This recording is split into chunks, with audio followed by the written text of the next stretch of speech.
तेलंगाना को नई ऊंचाई तक ले जाना चाहते हैं। साथियों, दशकों तक चले तेलंगाना आंदोलन में हजारों लोगों ने त्याग की, तपस्या की, बलिदान दिए। ये बलिदान तेलंगाना के उज्जवल भविष्य के लिए थे। ये बलिदान तेलंगाना की आन बान शान के लिए था। तेलंगाना आंदोलन इसलिए नहीं चला था कि कोई एक परिवार तेलंगाना के विकास के सपनों को लगातार कुचलता रहे। तेलंगाना आंदोलन इसलिए नहीं चला था कि कोई एक परिवार साम, दाम, दंड, भेद ये रास्ता अपना करके तेलंगाना को तबाह करने में नई नई साजिश करते रहे। साथियों, परिवारवादी पार्टियां भारत की केवल एक सियासी समस्या नहीं है। परिवारवाद और परिवारवादी पार्टियां देश के लोकतंत्र और देश के युवा दोनों की सबसे बड़ी दुश्मन है। देश ने देखा है, तेलंगाना के लोग देख रहे हैं कि एक परिवार को समर्पित पार्टियां जब सत्ता में आती है तो कैसे उस परिवार के सदस्य भ्रष्टाचार उसका सबसे बड़ा चेहरा बन जाते हैं। तेलंगाना के लोग देख रहे हैं कि परिवारवादी पार्टियां किस तरह सिर्फ अपना विकास करती हैं, अपने परिवार के सदस्यों की तिजोरियां भरती हैं। इस परिवारवादी पार्टियों को गरीब के दर्द की, गरीब की तकलीफ की न उनको कोई चिंता होती है, न कोई परवाह होती है। इनकी राजनीति सिर्फ इस बात पर केंद्रित होती है कि एक परिवार लगातार किसी भी तरह सत्ता पर कब्जा करके लूट सके तो लूटता रहे। इसके लिए ये लोग समाज को बांटने की साजिश रखते हैं। जनता का विकास में उनकी कोई रुचि नहीं होती है। पिछड़ेपन, समाज पीछे रहे, उसी में उनका भला देखते हैं। साथियों, परिवारवाद की वजह से देश के युवाओं को, देश की प्रतिभाओं को राजनीति में आने का अवसर भी नहीं मिलता। परिवारवाद उनके हर सपनों को कुचलता है, उनके लिए हर दरवाजे बंद करता है। इसलिए आज 21वीं सदी के भारत के लिए परिवारवाद से मुक्ति, परिवारवादी पार्टियों से मुक्ति एक संकल्प भी है और एक नैतिक आंदोलन भी है। जहां जहां परिवारवादी पार्टियां हटी है, उनका अस्त हुआ है, वहां वहां विकास के रास्ते भी खुले हैं।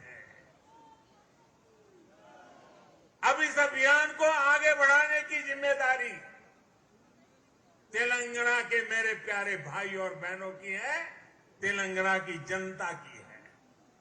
साथियों, एक और भाजपा की लड़ाई तेलंगाना के भविष्य के लिए है, तो दूसरी ओर ये लड़ाई तेलंगाना के सम्मान, स्वाभिमान और पहचान की भी है।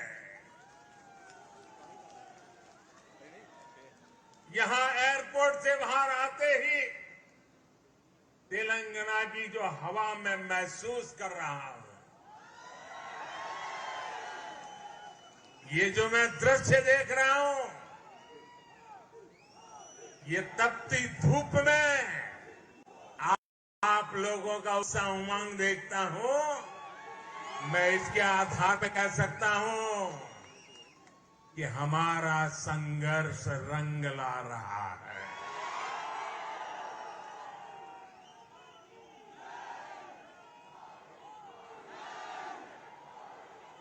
पिछले दिनों अलग अलग चुनावों में भाजपा की जीत इस बात का स्पष्ट संकेत है कि तेलंगाना में अब लोगों ने मन बना लिया है। तेलंगाना में अब बदलाव पक्का है। तेलंगाना में अब भाजपा तय है। साथियों, भाजपा ने पिछले 8 सालों में सबका साथ, सबका विकास, सबका विश्वास और सबका प्रयास के मंत्र के साथ देश की निरंतर सेवा की है। गरीब, पिछड़ा, दलित, आदिवासी, हमारी माताएं बहनें, हमारे अंत्योदय के सारे साथी, भारतीय जनता पार्टी के लिए उनका उत्कर्ष ये हमारी आस्था है। देश का सम्मान देश के गरीब, मजदूर और किसान के सम्मान से जुड़ा है। आज गरीब से गरीब व्यक्ति भी सपने देख सकता है, स्वाभिमान से जीवन जीने का प्रयास कर सकता है।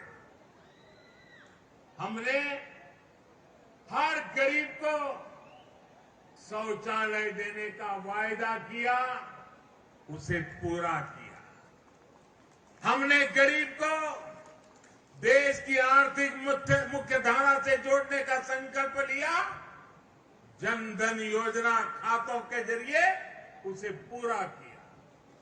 हमने गरीब माताओं बहनों को धुएं से आजादी देने की बात कही, उनके नाम पर उन्हें पक्का घर देने की बात करी। पूरे देश में आज करोड़ों गरीबों का ये सपना साकार हो रहा है। आज किसानों के उनके खातों में, और खास करके मेरे छोटे किसान भाई बहनों को किसान सम्मान निधि मिल करके उनको एक नई ताकत मिल रही है। मुद्रा योजना और स्वनिधि योजना जैसे प्रयासों से लाखों करोड़ों युवाओं के लिए स्वरोजगार के अवसर बन रहे हैं। तेलंगाना के गरीब, दलित, पिछड़े, आदिवासी और महिलाओं को भी इन योजनाओं के लाभ का पूरा अधिकार है। लेकिन दुर्भाग्य से यहां इन योजनाओं के नाम बदलकर इन पर भी सियासत हो रही है। आप सियासत करिए, जनता के दिलों से न नाम हमारा हटा सकते हैं, न हमारा नाम मिटा सकते हैं, क्योंकि हम गरीबों के लिए जीने वाले लोग हैं। जी जान से गरीबों का कल्याण के लिए समर्पित लोगों के हमारी परंपरा है। साथियों, जब योजनाएं प्रचार और परिवार के भ्रष्टाचार का शिकार होने लगे तो उससे सबसे ज्यादा नुकसान हमारे गरीब भाई बहनों का होता है, हमारे दलित, पीड़ित, शोषित, वंचित का होता है। भाजपा के कार्यकर्ताओं का दायित्व है इस सच्चाई को तेलंगाना के हर एक नागरिक तक लेकर जाएं। भाई और बहनों, हम सब जानते हैं कि तेलंगाना का सामर्थ्य क्या है, यहां कितनी संभावनाएं हैं। हम चाहते हैं कि तेलंगाना तेजी से विकास की रफ्तार पकड़े। साथियों, 21वीं सदी का नया भारत, आत्मनिर्भर भारत और मेक इन इंडिया के सपनों को लेकर आगे बढ़ रहा है।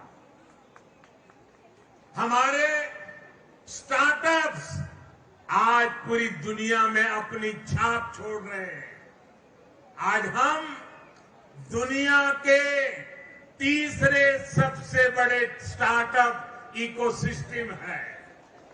अभी कुछ दिन पहले ही भारत का 100वां यूनिकॉर्न हमारे सामने आया है। आज हम एक बार फिर से दुनिया की सबसे तेजी से आगे बढ़ रही अर्थव्यवस्थाओं में से एक है। हमारी इस ग्रोथ स्टोरी का सबसे बड़ी भूमिका टेक्नोलॉजी की है। टेक्नोलॉजी का नेतृत्व दे रहे हैं हमारे युवा नौजवान साथी। और बात जब टेक्नोलॉजी की हो और तेलंगाना के युवाओं की क्षमताओं के बिना ये बात कभी पूरी नहीं हो सकती। इस क्षमता के पूरे इस्तेमाल के लिए तेलंगाना को एक प्रोग्रेसिव और ईमानदार सरकार की जरूरत है। ये सरकार केवल भाजपा ही दे सकती है। साथियों, आधुनिक ज्ञान विज्ञान के इस युग में मैं तेलंगाना के लोगों को एक और बात के लिए भी सतर्क करना चाहता हूं। आज के इस युग में अभी भी 21वीं सदी में भी जो लोग अंधविश्वास के गुलाम बने हुए हैं, वो अपने अंधविश्वास में किसी का भी नुकसान कर सकते हैं। ये अंधविश्वासी लोग तेलंगाना के सामर्थ्य के साथ कभी न्याय नहीं कर सकते। साथियों, मुझे याद है जब मैं गुजरात में मुख्यमंत्री था तो वहां भी कुछ शहरों की पहचान बना दी गई थी कि उस शहर में कोई मुख्यमंत्री जा नहीं सकता है, अगर वहां जाएगा तो उसकी कुर्सी चली जाएगी। भाइयों बहनों, मैं डंके की चोट पर वहीं पर जाता था, बार बार जाता था।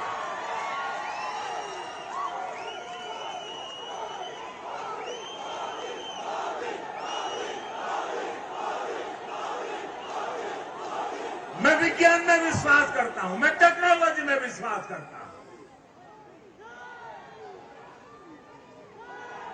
भाइयों बहनों, मैं तो आज तेलंगाना की इस धरती से उत्तर प्रदेश के हमारे मुख्यमंत्री श्रीमान योगी आदित्यनाथ जी को भी बधाई देता हूं।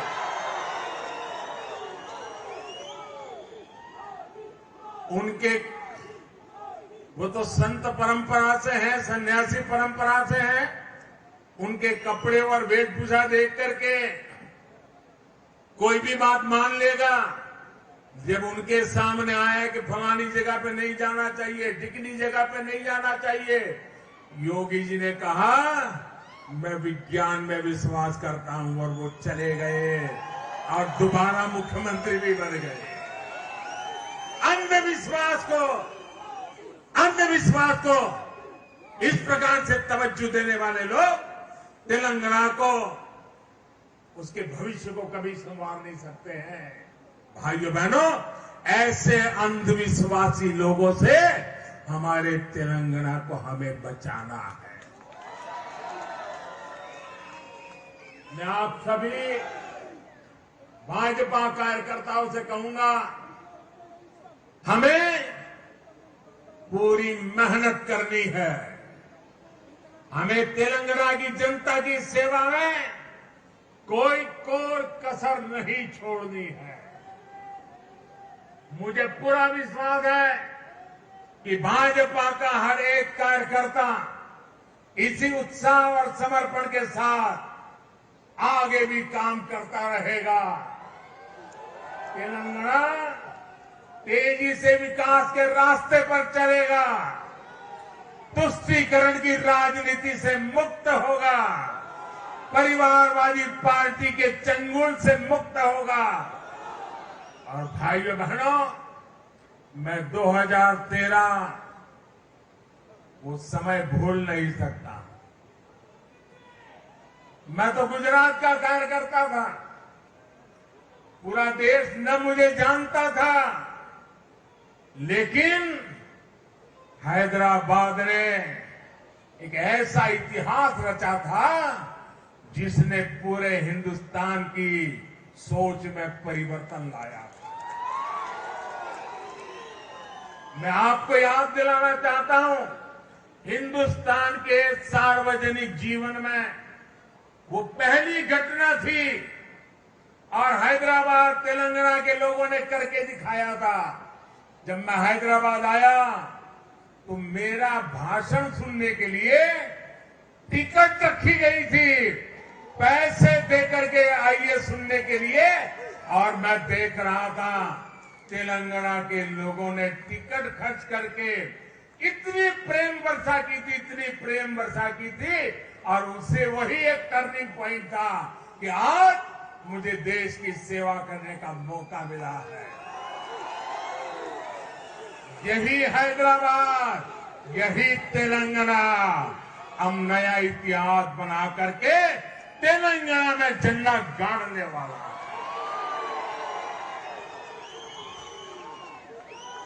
साथियों, मैं आपके परिश्रम की जितनी तारीफ करूं उतनी कम है।